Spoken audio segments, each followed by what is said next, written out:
Bandeko baningami katina nkolo Yesu Kristo to pesi bino mbote bipai nyonso bozwami bino baye bozolanda biso na YouTube même sur Facebook par-ci par-là nkolo Yesu Kristo apambola bino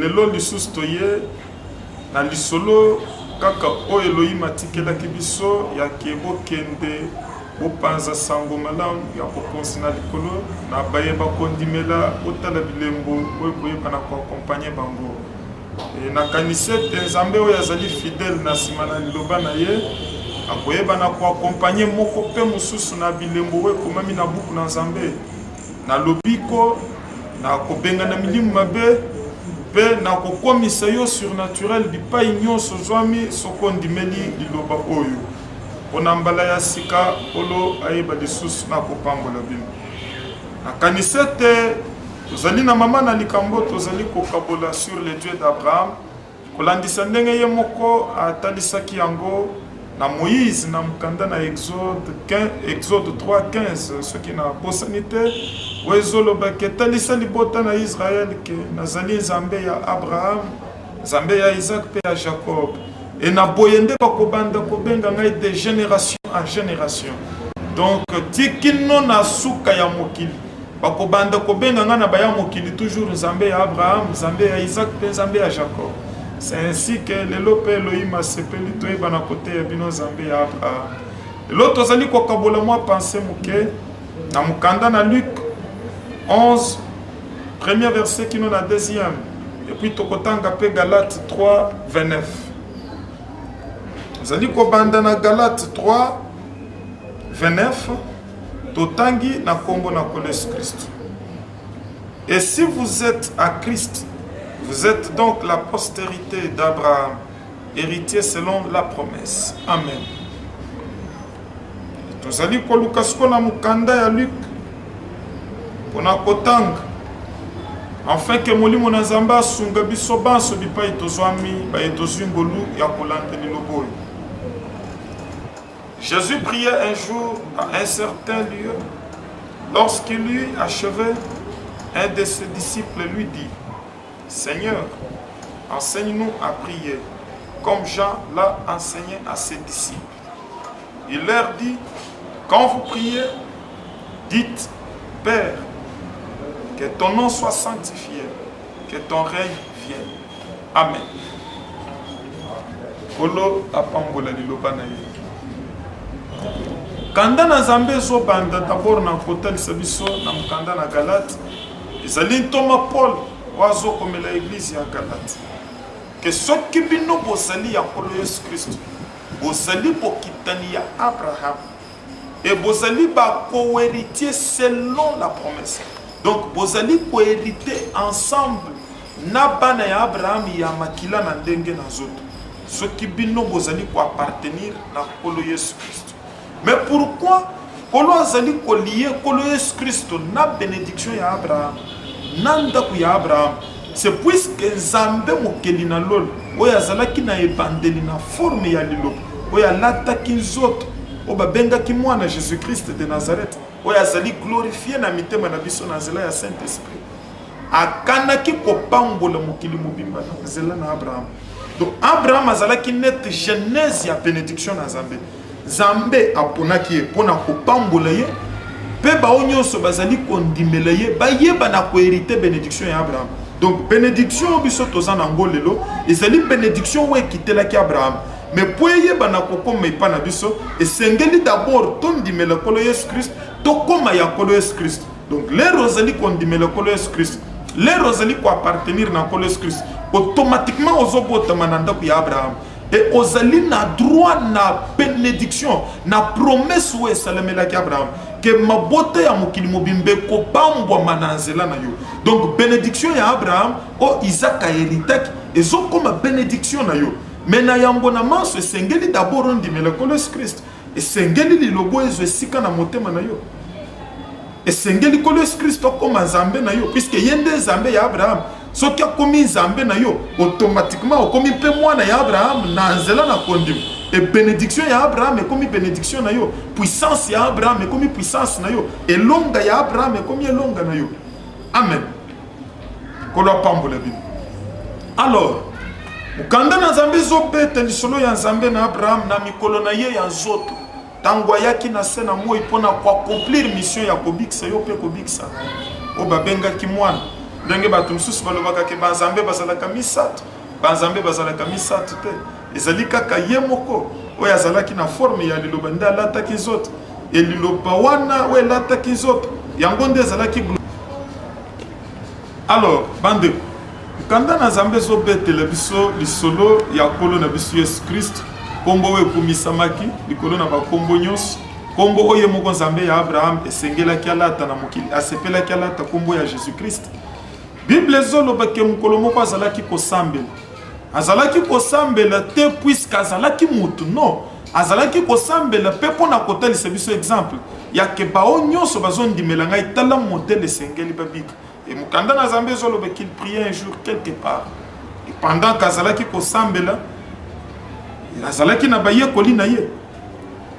Ba tata na biso ya molimo na kondim. Les 12 apôtres, ils sont allés fondés. Puisque la Bible est que l'église est allée fonder les colonnes à Matthieu et à Bantom. Et il y a mon collègue qui a la prière à Souk. Alors, il y a des gens qui ont été binote. Et pour la baignon, ça va condimé l'angaï nanzela na évangile. Donc, tu allez condimé la colère Christ nanzela évangile à Bandeko. Et la Bible est que l'air bazala est ensemble. L'air bazala qui est ensemble plutôt. Vous m'excuserez. Pas disciple bazala est ensemble.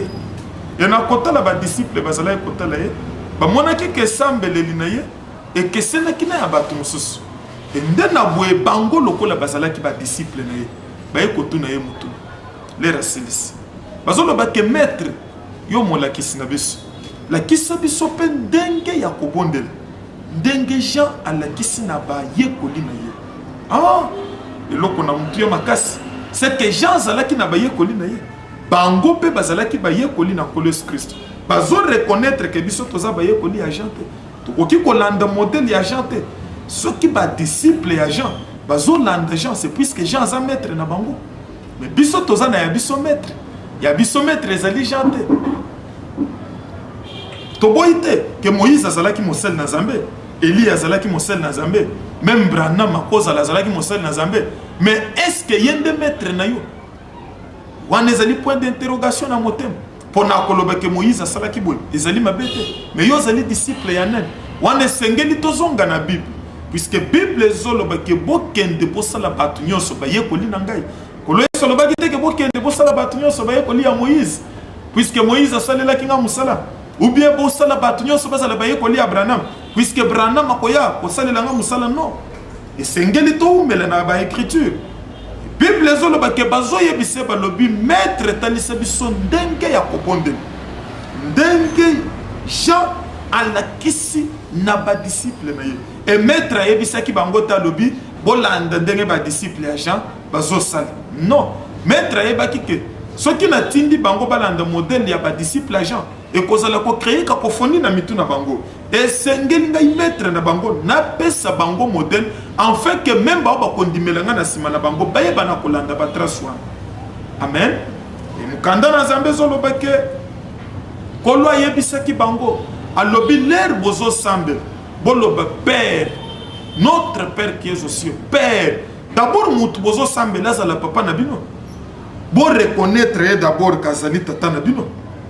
or motoko bota me pa na nzambe te soki nano andima likolo Yesu Kristo te puisque ye nde azali ekuke oyo ezomema biso epa na tata e baoyo bandima likolo Yesu Kristo tata ya lola azokoma tata na bango puisque ye moko tata ya lola azoya kovanda na mwana na kati na bango na nzela na Molimo Santo azoloba ke d'abord bino mitema na bino esukisa bino e bibebo na bino etatola yango boloba ke père donc azala tata na bino mais yo pourquoi ozosambela moto na nokomi tata na yo te yo moko motema na yo ezali ko reprocher quelque chose ezali ko tali soki moto na nokomi tata na yo te puisque yo za na tata mususu na butu yo za na tata mususu oyo yebi ya Molimo obiso to yebi te ezali encore occasion malamu lilobo ezongisa motema na yo na sima oyeba na koluka ke tata ya lola koma pe tata na yo alobi que ton nom soit sanctifié puisque yo zali tata na biso toza na tata mususu te yonde ya bule yonde mo santo libanda na yo ezali na tata mususu te lokola yo na yango tozali ko reconnaître sainteté na yo tozali ko reconnaître kobulisama na yo e bazoloba ke kombo na yo ebulisama soki nzambe oyo ya lola zali tata na yo esengeli okumisa ye premièrement esengeli reconnaître sainteté na ye esengeli reconnaître kazali 3 fois saint puisque azali tata na yo et baoyo nzamba azali tata na bango te bakoki ko reconnaître te kazali saint et bakoki même pas ko santisa kombo na ye mais azoyebisa bango lobi l'herbe ko reconnaître qu'azali réellement tata na bino boloba que ton nom soit sanctifié et lokolo zali tata na biso et kombo na yo lekibuli que ton règne vienne puisque tata nda azali ko konzana ndako nyonso or biso tozali ndako na nzambe abengami kovanda na kati na biso ko dominer donc volonté ya tata nde ezali kokokisama na ndako nyonso bayebasi babali bayebi même bayenani babali te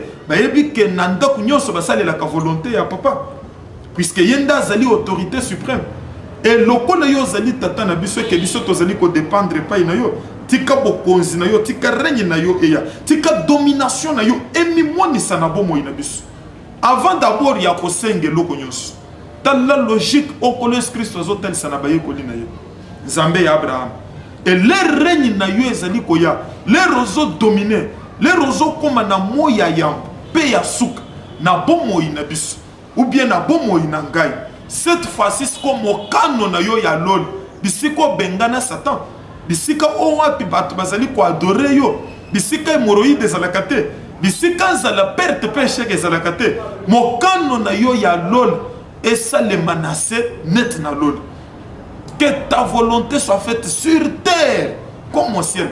Pourquoi? Puisque sur terre volonté na nzambe ezali te sur terre ezali kadia pembe ezali Satan nde azali ko evre na lolenge ya ko imposer bato mokano na ye mais lokola yo papa ya lol okomi siko tata na biso biso baye wapi tozali kobika na mokili yo ndo ozali siko kokonza na kati na biso tozali kosenga sikao ke mokano na yo ezalaka na lol bisika ba Gabriel bazali bisika ba Mikael bazali ekokisama siko na mokili na bomoi na biso baye tozali kondimela yo donc ta l'avantage nini oyo ezali ya kobotama na ndako ya Abraham puisque nzambe oyo alonga satana na lol azali kokoma nzambe na yo pe règne na ye ezali kotalisama na bomoi na yo e mokano na ye oyo ezali ya kimia ya esengo ya prospérité ezali kolata nzoto na bomoi na yo amen kolo Yesu Christ apambola bino banso rendez-vous na biso na kanise kozala poso liboso pona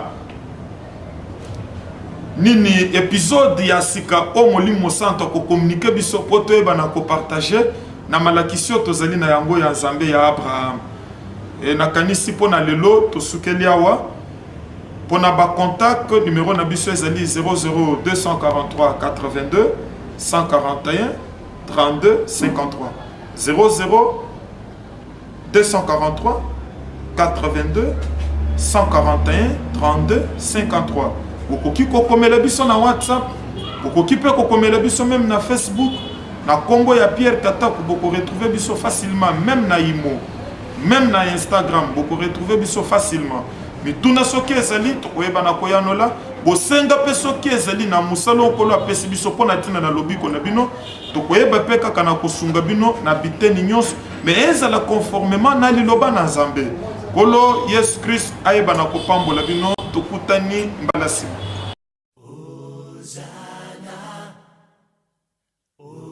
nous a